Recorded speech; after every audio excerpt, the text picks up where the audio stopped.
नमस्कार, मैं आकाश मौर्य। आपका स्वागत है हमारे कार्यक्रम जन की बात में। आज हम चर्चा करेंगे कॉलेजियम सिस्टम पर। कॉलेजियम एक ऐसी व्यवस्था जिसके द्वारा सुप्रीम कोर्ट और हाई कोर्ट के जजों की नियुक्ति और तबादले किए जाते हैं। कॉलेजियम शब्द सुनने में आपको काफ़ी तकनीकी लग सकता है, लेकिन इसे समझना बेहद ज़रूरी है, क्योंकि इससे तय होगा आपके यानी आम नागरिकों के मौलिक अधिकारों की रक्षा करने वाली संस्था न्यायपालिका को कौन और कैसे चलाएगा।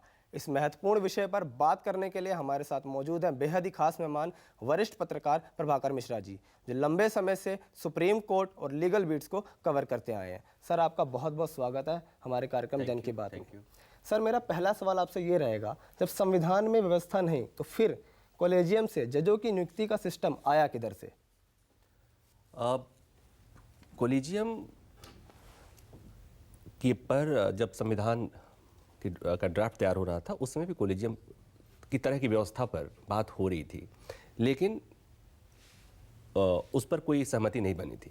तो जो संविधान में जजों की नियुक्ति की प्रक्रिया निर्धारित की गई, उसमें सुप्रीम कोर्ट का में प्रावधान है 124, 124 सब क्लॉज 2, उसमें सुप्रीम कोर्ट के जजों की नियुक्ति के बारे में, और 217 में हाई कोर्ट के जजों के बारे में नियुक्ति का जो प्रावधान लिखा गया, उसमें यह कहा गया कि राष्ट्रपति नियुक्त करेंगे। सुप्रीम कोर्ट के मामले में सुप्रीम कोर्ट के जजों से कंसल्ट करेंगे, विथ कंसल्टेशन ऑफ द जजेस ऑफ सुप्रीम कोर्ट, और हाई कोर्ट के मामले में हाई कोर्ट के जजों के साथ परामर्श, कंसल्टेशन यानी परामर्श करके और नियुक्त करेंगे। और वो व्यवस्था चलती रही। नियुक्ति कैसे होती थी? उस समय नियुक्ति सरकार करती थी। इसमें जब दिक्कत हुई कि इस परामर्श का मतलब क्या है, कंसल्टेशन का मतलब क्या है, क्या परामर्श लेने मात्र से परामर्श ले लिया और परामर्श बाइंडिंग होगा या नहीं बाइंडिंग होगा, इसको लेके क्लियर कट कोई व्यवस्था नहीं की गई। तो संविधान में जो परामर्श करने की प्रक्रिया जो थी, नियुक्ति की प्रक्रिया थी, उसके बारे में कोई व्यवस्था नहीं की गई। और ये व्यवस्था ठीक ठाक चली आ रही थी, लेकिन उस पर सवाल तब भी खड़े हो रहे थे, इसलिए कि तब सरकार के इंटरफेरेंस की बात हो रही थी। और उसके बाद ही 1981 में एक एसपी गुप्ता होते थे, एडवोकेट थे, उन्होंने केस दायर किया। उसको कहा जाता है फर्स्ट जजेस केस। परामर्श का मतलब क्या होगा जजों की नियुक्ति के मामले में, इसको लेकर वहाँ पर तकनीकी चीज को डिसाइड करना था। और उस मामले में सुप्रीम कोर्ट ने रूल किया कि यहां परामर्श का मतलब बस इतना होगा कि राष्ट्रपति यानी सरकार कंसर्न कोर्ट्स, माने सुप्रीम कोर्ट के लिए सुप्रीम कोर्ट के जजों से और हाई कोर्ट के लिए भी सुप्रीम कोर्ट के जजों प्लस हाई कोर्ट के जजों से परामर्श लेंगे, लेकिन वह परामर्श बाध्यकारी नहीं रहेगा। मतलब अगर उन्होंने परामर्श में सहमति नहीं दी, कंसल्टेशन में उन्होंने अपनी सहमति नहीं दी किसी जज की नियुक्ति को लेकर, तो वहां पर उस सहमति असहमति का कोई मतलब नहीं होगा। और कहा जाता है यही कि फर्स्ट जजेस केस 1981 का जो था, वो कार्यपालिका के सुपरमेसी को स्थापित किया, यानी कि जजों की नियुक्ति में सरकार की दखल और सरकार का ही से तय किया गया। ये जो कॉलेजियम व्यवस्था इवॉल्व हुई, तो मतलब कॉलेजियम व्यवस्था इवॉल्व हुई, वो हुई 1993 में, the first time SP Gupta case को बदलने के बाद। और उसमें ये व्यवस्था आई कि यहां पर परामर्श का मतलब, ये परामर्श जो होगा वो बाध्यकारी होगा, यानी कि सुप्रीम कोर्ट के मुख्य न्यायाधीश जो कहेंगे उसे मानना होगा। यहां कंसल्टेशन का मतलब ये नहीं कि उनसे केवल पूछ लिया और पूछने के बाद वो ना भी कह दें तो कोई भी असर नहीं होता। तो यहां पर सुप्रीम कोर्ट ने रूल किया कि यहां पर कंसल्टेशन का मतलब कि वो जो उनके परामर्श को मानना जरूरी होगा। और उसी में बात आई कि एक व्यवस्था बनेगी जहां पर मुख्य न्यायाधीश होंगे और 2 सीनियर मोस्ट जज। कॉलेजियम उस समय जो पहले फर्स्ट जजेस के सेकंड जजेस केस में जो कॉलेजियम की व्यवस्था कंसेप्ट आया, उसमें CJI प्लस 2 सीनियर मोस्ट जजेस ऑफ द सुप्रीम कोर्ट, वहां पर कॉलेजियम का डिफरेंस मतलब ये हुआ। और उस समय ये व्यवस्था की गई कि जजों की नियुक्ति और ट्रांसफर के लिए ये सिफारिश करेंगे और इस सिफारिश को सरकार को मानना होगा। अगर सरकार को उन किसी नाम पर, अगर सुप्रीम कोर्ट या हाई कोर्ट के जज के नाम पर, नियुक्ति के नाम पर किसी को लेकर कोई आपत्ति अगर होगी भी, तो भी अगर कॉलेजियम ने यानी कि CJI प्लस 2 जजेज ने दोबारा उसकी सिफारिश कर दी, तो वहां पर आपको दोबारा करना ही करना पड़ेगा। मतलब कि सेकंड जजेस केस में जजेज अपॉइंट्स जजेज, जजों की नियुक्ति में से को सुप्रीम कोर्ट ने अपने फैसले से स्थापित किया। और उसके बाद चूंकि यहां पर बात आ गई थी कि 3 जजों का ही मामला था, 3 जज ही थे, एक CJI प्लस 2 कोलेजियम 3 का होता था, उसमें कुछ दिक्कत हुई। फिर उसके बाद से 1998 में एक और केस आता है। देयर आर 3 जजेज केसेस जिसको कहते हैं, फर्स्ट जजेज केस, सेकंड जजेज केस, थर्ड जजेज केस। उसमें जो अभी मौजूदा व्यवस्था है, जिसमें एक सुप्रीम कोर्ट के मतलब एक मुख्य न्यायाधीश प्लस 4 सीनियर मोस्ट जज, तो कोलेजियम की जो 5 जजों की व्यवस्था है, ये थर्ड जजेज केस से के नाम से जानते हैं। और चूंकि कोलेजियम सेकंड जजेज केस में कोलेजियम की व्यवस्था तो आ गई थी, लेकिन इसको और ठीक किया गया। और उसमें क्या किया गया कि कोलेजियम का आकार बढ़ा दिया गया, 5 जजों की व्यवस्था हो गई जो कोलेजियम में। और दूसरी महत्वपूर्ण बात हुई कि यहां पर एक चीज और जोड़ा गया, वो ये कि पहले कोलेजियम में 3 ही लोग होते थे, यहां 5 में से अगर 2 जज ने किसी ने भी असहमति जता दी कि कोई नाम, मान लीजिए कोलेजियम की बैठक में बात हो रही है, किसी जज को भेजना है, सुप्रीम कोर्ट भेजना है या हाई कोर्ट का चीफ बनाना है, हाई कोर्ट में अपॉइंट करना है, और उसमें से 2 जजों ने असहमति जता दी, तो उस नाम की सिफारिश सरकार को नहीं भेजी जाएगी। वो व्यवस्था अब भी, वही व्यवस्था अभी चल रही है। तो अभी के हिसाब, अभी जो मौजूदा व्यवस्था है उसमें क्या है कि सरकार की भूमिका बस इतनी है कि कोलेजियम अपने हिसाब से नाम का चयन करती है, अपने हिसाब से सरकार को भेजती है। सरकार के पास बस एक ही काम होता है कि सरकार का सतर्कता विभाग, सरकार का सतर्कता जो IB है, वो इंफॉर्मेशन उनके बारे में इंटेलिजेंस इनपुट लेकर के कि वो उनका कंडक्ट क्या है और तमाम बातें, मतलब वेरिफिकेशन एक तरह से जैसे आपका पासपोर्ट बनता है तो पासपोर्ट के लिए जो वेरिफिकेशन होता है, करीब करीब उसी तरह का वेरिफिकेशन होता है कि उनका कंडक्ट क्या है, उनके कोई ऐसे तो लिंक नहीं है, और केवल सरकार के पास उसके वेरिफिकेशन करने का ही अधिकार है। और दूसरा ये है कि कोलेजियम, मान लीजिए कि कोलेजियम ने सरकार के पास किसी नाम को भेजा और सरकार को उसमें पसंद नहीं होता है, तो सरकार दोबारा फिर कोलेजियम के पास भेजती है। और कोलेजियम अगर अड़ गई, अड़ने का मतलब कि कोलेजियम कहती है रिट्रेट करना कि नहीं, हमें तो ये चाहिए, तो सरकार के पास कोई और विकल्प नहीं है, सरकार को उस बात को मानना ही होगा। इस बीच में कहां दिक्कत होती है कि जिस नाम को लेकर सरकार को आपत्ति होती है, उस नाम पर सरकार उस नाम की फाइल पर बैठ जाती है, जिसे पॉकेट वीटो टाइप की बात करते हैं, और लंबे समय तक कोलेजियम की सिफारिश को सरकार उस पर मुहर नहीं लगाती है। चूंकि रिजेक्ट कर नहीं सकती तो उसे होल्ड कर देती है। और अभी जो समय समय पर विवाद होता है, आपने देखा कि सुप्रीम कोर्ट के जजेज की तरफ से, मुख्य न्यायाधीश की तरफ से बात भी आई कि सरकार के पास फाइल जाती है और सरकार उसको फैसला नहीं लेती, जिसके चलते सुप्रीम कोर्ट में जजों की नियुक्ति में डिले होता है, हाई कोर्ट के जजों की नियुक्ति को डिले होता है। तो दरअसल वहाँ पर उसकी वजह यही है कि कुछ नाम ऐसे जाते हैं कोलेजियम से जिसको लेकर सरकार सकारात्मक नहीं रहती है। तो ये इसके चलते, तो ये मौजूदा व्यवस्था जो है वो थर्ड जजेज केस से है। चूंकि संविधान में कोलेजियम की व्यवस्था नहीं थी, संविधान में बस इतनी सी बात कही गई थी कि राष्ट्रपति परामर्श लेंगे, और उस परामर्श को डिफाइन नहीं किया गया था, नियुक्ति की बाकी प्रक्रिया तय नहीं की गई थी, तो उसे खुद सुप्रीम कोर्ट ने जुडिशियल प्रोनाउंसमेंट के जरिए अलग अलग 3 फैसले देकर के और इस व्यवस्था को बनाया है जो अभी चल रहा है। मेरा अगला सवाल ये रहेगा, पहले आरोप था कि केवल राजनीति में भाई भतीजावाद है, लेकिन कॉलेजियम व्यवस्था में भी भाई भतीजावाद देखा गया। 2018 में जब इलाहाबाद हाई कोर्ट ने 33 जजों की सिफारिश कॉलेजियम के तहत भेजी केंद्र सरकार को, तो केंद्र ने 11 नाम वापस भेजे और ये कहा कि इनमें से 11 नाम वो हैं जो बड़े सीनियर एडवोकेट्स के रिश्तेदार हैं या बड़े जजों के रिश्तेदार हैं। तो कॉलेजियम की वजह से गुटबाजी भी होती है, जिससे जजों की नियुक्ति में देरी होती है, और इससे न्यायिक प्रक्रिया पर क्या असर पड़ता है? ये समय समय पर ये बातें होती रहती हैं। जजेस की नियुक्ति, जजेस की क्वालिटी, जजेस के फैसलों की गुणवत्ता को पर जब भी बात आती है तो वहाँ पर कॉलेजियम सिस्टम कटघरे पर होता है। और इसीलिए इसीलिए ज़रूरत महसूस हुई कि लगता है कि ये जो मौजूदा व्यवस्था है ये प्रॉम्प्ट नहीं है, अच्छी नहीं है, इसलिए जजों की क्वालिटी अच्छी नहीं आ रही है। और भाई भतीजावाद वाली बात जहाँ है वो तो है, इस पर कोई दो राय नहीं है। कुछ गिनती के कुछ परिवार हैं, इस 140 करोड़ की आबादी में गिनती के कुछ परिवार हैं जिसमें से सीनियर एडवोकेट्स बनते हैं, उनमें से कोई उन्हीं में से जजेस बनते हैं, उन्हीं में से कोई हाई कोर्ट जाता है और उन्हीं में से कुछ लोग सुप्रीम कोर्ट आते हैं। आपने ये भी देखा सेकंड जनरेशन थर्ड जनरेशन भी जजेस, मतलब ये भी एक संयोग होता है, कई बार होता है कि पिता भी जज रहे और बेटा भी जज है, या एक बेटा बनने वाला है, एक ही परिवार से दो दो तीन तीन जजेज। तो ये आपकी बात सही है कि परिवारवाद, राजनीति में जो परिवारवाद है उससे थोड़ा अधिक परिवारवाद इसमें है। ये बात और है कि इस पर कोई खुल के बोलना नहीं चाहता है, बाहर के लोगों को इस बात की समझ नहीं होती है। और जो लोग जुडिशरी में हैं, जिन्हें मान लो कि ऐसा आदमी जिसे समझ तो है लेकिन उसे वो सवाल खड़ा करता है और उसको डर है कि कल को जिस व्यवस्था के खिलाफ हम बात कर रहे हैं उसी व्यवस्था से चुने हुए, उसी व्यवस्था से बनाए गए जजों के सामने कल को खड़ा होकर के उन्हें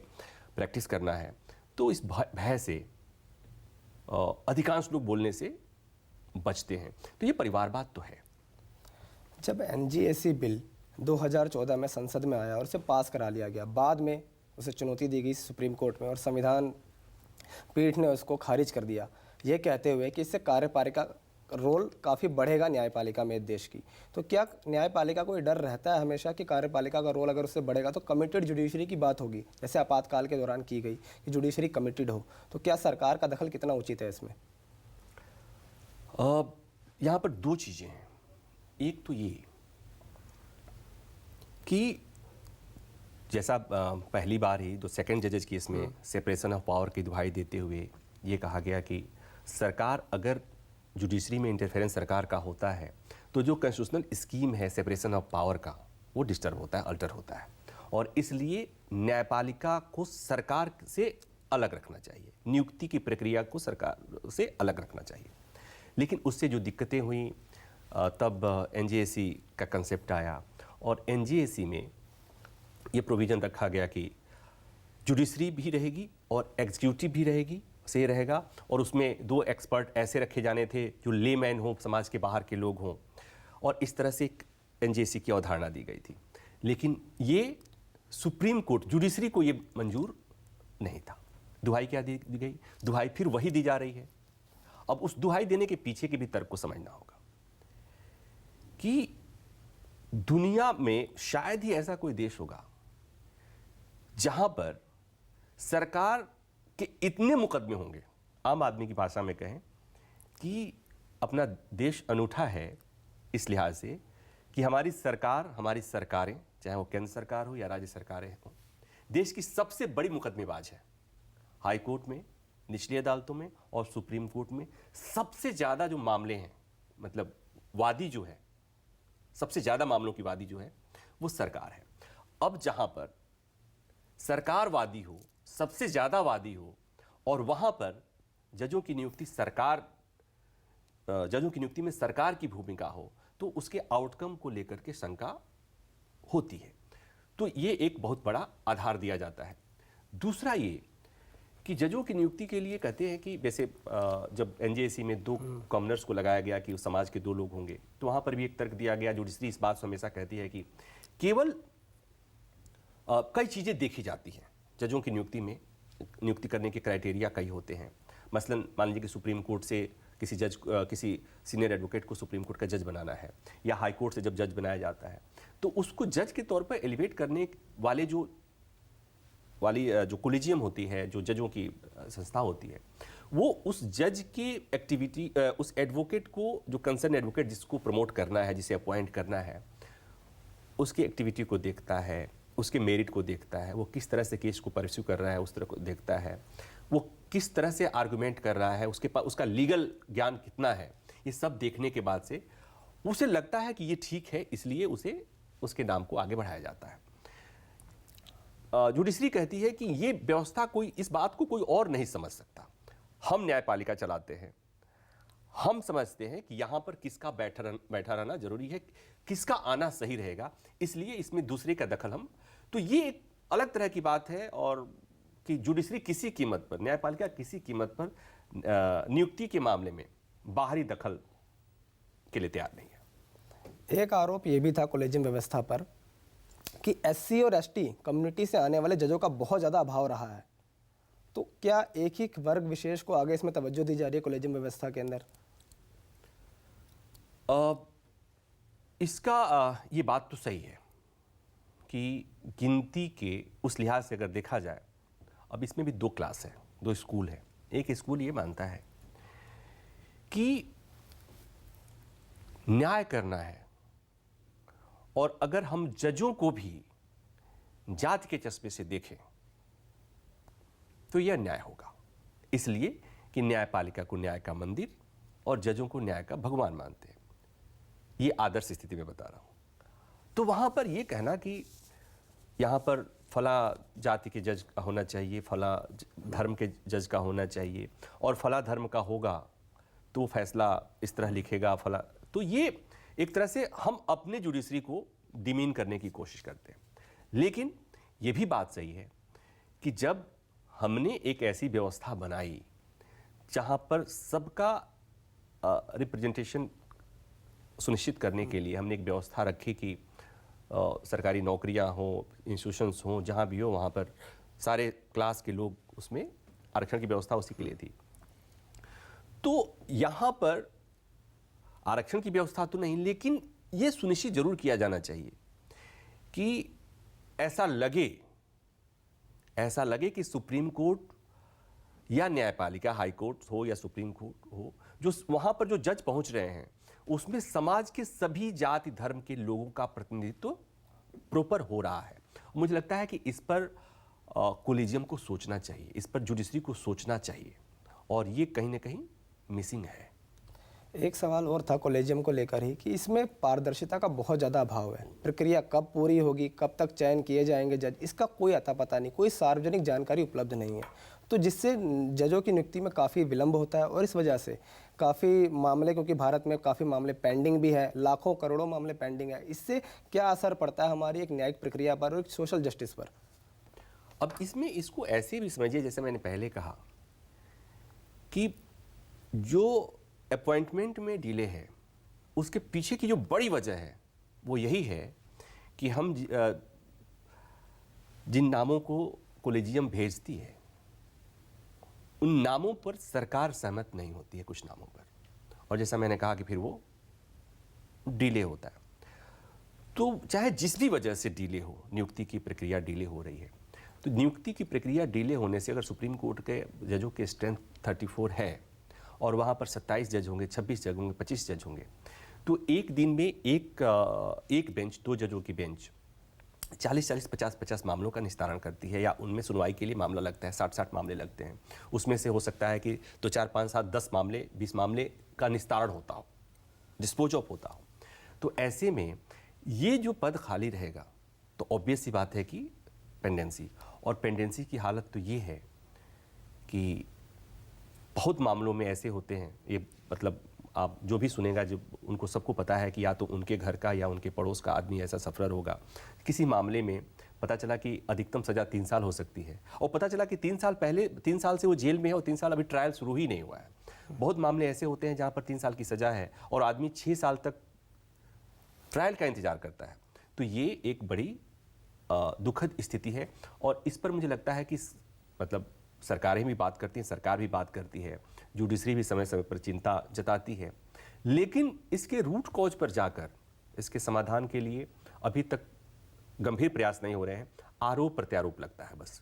सरकार कहती है कि जुडिशरी अपना काम नहीं कर रही है, जुडिशरी कहती है कि हम तो जजों की नियुक्ति के लिए फाइल भेजते हैं, सरकार उस पर, मतलब दोनों एक दूसरे पर ठिकरा फोड़ने की कोशिश कर रहे हैं। अभी फिर से एनजीएसी व्यवस्था के ऊपर बात हो रही है, क्या एनजीएसी बिल एक इसका समाधान हो सकता है? और आपके हिसाब से कोई वैकल्पिक व्यवस्था क्या हो सकती है जजों की नियुक्ति की, जिससे पारदर्शिता भी हो और लोगों का विश्वास भी कायम रहे? जैसे अभी मैंने जो बात कही कि सरकार जब कोई कानून लेकर आएगी तो पुराना इतिहास है, पास्ट एक्सपीरियंस कहता है कि सुप्रीम कोर्ट उसे कसौटी पे कसेगा अपने हिसाब से और उसे फिर एनजीएसी का तरह से करेगा। जो बाहर के देशों की व्यवस्था है उसको भी देखने समझने की जरूरत है, और बाहर की व्यवस्था को अपने यहाँ से तुलना करने के में भी आपको देने की जरूरत है। कुछ जो अपनी व्यवस्था, कोलिजियम वाली व्यवस्था है, वो कुछ मिलते जुलते जापान में है और एक जगह कहीं और है इस तरह की व्यवस्था। लेकिन जो एनजीएसी वाली व्यवस्था बनाई गई थी उसमें यह था कि सुप्रीम मुख्य न्यायाधीश होंगे, 2 सुप्रीम कोर्ट के जज होंगे, लॉ मिनिस्टर होंगे, 2 इमिनेंट वो होंगे जो समाज से आएंगे, कुछ कुछ ये व्यवस्था बाकी देशों में है। यूएस में कुछ इसी तरह के पैरेलल व्यवस्था है और उसके फायदे, उसके रिजल्ट अच्छे आते हैं। हम ये कहें कि वो व्यवस्था हमारे यहाँ भी अच्छी होगी, इसको लेकर ढेर सारे किंतु परंतु हैं। वो मैंने इसलिए कहा कि जब मैंने ये कहा कि देश में सबसे बड़ी लिटिगेंट, सबसे बड़ी वादी अगर, और ये लोगों के मन में सवाल है, लोगों के मन में ये सवाल है कि सरकार के द्वारा और सरकार के दखल से नियुक्त होने वाले जज क्या सही मायने में न्याय कर पाएंगे? ये एक सवाल है। वो भी तब जब इतने सारे सवाल संवैधानिक संस्थाओं पर, सुप्रीम कोर्ट पर भी खड़ा होने लगा है। तो इसके लिए कुछ ऐसी व्यवस्था होनी चाहिए जो कि हमारे मन में जितने सवाल हैं उसके जवाब दे सके। और ये इसलिए जरूरी भी है कि एनजेएसी को स्टक डाउन करने, एनजेएसी को जब खारिज किया था सुप्रीम कोर्ट ने, तो सुप्रीम कोर्ट ने ही माना था इस बात को कि एनजेएसी की व्यवस्था में सुधार की गुंजाइश है। तो सुधार कीजिए ना, और इस तरह सुधार कीजिए इसलिए कि सुप्रीम कोर्ट कुछ अगर अपने फैसले से लेकर आता है, जैसे आपने कोलिजियम सिस्टम इवॉल्व कर दिया, उसी तरह से अगर आप कुछ व्यवस्था खुद से इवॉल्व करते हैं, बेहतर व्यवस्था कर सकते हैं। एनजेएसी की तरह नहीं, एनजेएसी की जो कमियां, जो आपको लगता था कि एनजेएसी में ये कमियां था, उसको और ठीक करके आप ही कर सकते हैं। रोका किसने है? तो आप कर सकते हैं। आप सुप्रीम कोर्ट को ऐसा करना चाहिए जहां पर कि सरकार का दखल भी कम से कम हो और जुडिशरी का इंडिपेंडेंस भी बना रहे। संवैधानिक ढांचे का जो एक कॉन्स्टिट्यूशनल स्कीम है सेपरेशन ऑफ पावर का, वो भी बरकरार रहे। तो ये देखना सुप्रीम कोर्ट का काम है। मुझे लगता है कि ये काम और कोई कर भी नहीं सकता। कोई और करेगा, सुप्रीम कोर्ट उसमें अपना दखल मानेगा और उसे रद्द कर सकता है, खारिज कर सकता है। तो ये इसका मतलब उपाय, समाधान सुप्रीम कोर्ट के पास ही है और सुप्रीम कोर्ट को पता है कि इसको कैसे किया जा सकता है। सर, आपका कहने का मतलब है कि इस पूरी व्यवस्था को केवल मात्र न्यायपालिका ही सही कर सकती है और कोई नहीं? बिल्कुल, मैंने इसलिए कहा ना कि दूसरी संस्था, संसद से कोई कानून अगर आएगा तो सुप्रीम कोर्ट के पास समीक्षा करने का अधिकार है। उसको अच्छा नहीं लगेगा, उसे असंवैधानिक, तो वो असंवैधानिक कर देंगे। तो इनको ऐसे करना चाहिए कि खुद करें ताकि कोई किसी को और कहने का, और उसमें, और चूंकि हम बाहर से देख रहे हैं, आप बाहर से देख रहे हैं, जजेस को पता है कि कमियां कहां हैं। उन जजों से पूछ लीजिए जिन जजों ने ऐतिहासिक प्रेस कॉन्फ्रेंस किया था, उन्हें पता है कि कमियां कहां हैं। एनजेएसी में से एक जज ने डिसेंटिंग राय दी थी, उनसे पूछ लीजिए कि कमियां कहां हैं और उन कमियों को एड्रेस कीजिए ओपन, उससे खुले दिमाग से उस कमियों को स्वीकार कीजिए और उसके बाद उसका समाधान करने की कोशिश कीजिए, तो समाधान निकलेगा। इस तरह से कि एक दूसरे पर आरोप लगाकर, जब सरकार कहती है कि सुप्रीम कोर्ट पर सवाल खड़ा करती है कि सुप्रीम कोर्ट ही जिम्मेवार है, हमें न्याय नहीं, लोगों को न्याय नहीं मिलता है, ये भी ठीक नहीं है। और जब सुप्रीम कोर्ट कहता है, जजेज ये कहते हैं कि ये भी विडंबना है कि आप इतने सवालात के बावजूद भी, जो चीफ जस्टिस रिटायर्ड हुए, जस्टिस ललित, वो भी कोलिजियम सिस्टम की तारीफ कर रहे थे, उसके पहले वाले भी कोलिजियम सिस्टम की तारीफ कर रहे थे, अभी मौजूदा जो है वो भी कोलिजियम सिस्टम की तारीफ कर रहे हैं। तो ऐसे में जब तक इस बात को सुप्रीम कोर्ट ये समझेगा नहीं कि इसमें कमियां हैं, तब तक वो समाधान के लिए लेकर के बहुत सीरियस नहीं होगा। और फिलहाल तो मुझे यही दिख रहा है, इसलिए कि सब लोग इसे डिफेंड करने की कोशिश कर रहे हैं। सर, आपका बहुत बहुत धन्यवाद इतने महत्वपूर्ण विषय को सरल और आसान शब्दों में हमारे दर्शकों को समझाने के लिए। तो उम्मीद है आपको अपने सभी सवालों के जवाब मिल गए होंगे। तो मिलते हैं अगले हफ्ते एक नए मुद्दे के साथ। तब तक मुझे दीजिए इजाज़त। नमस्कार।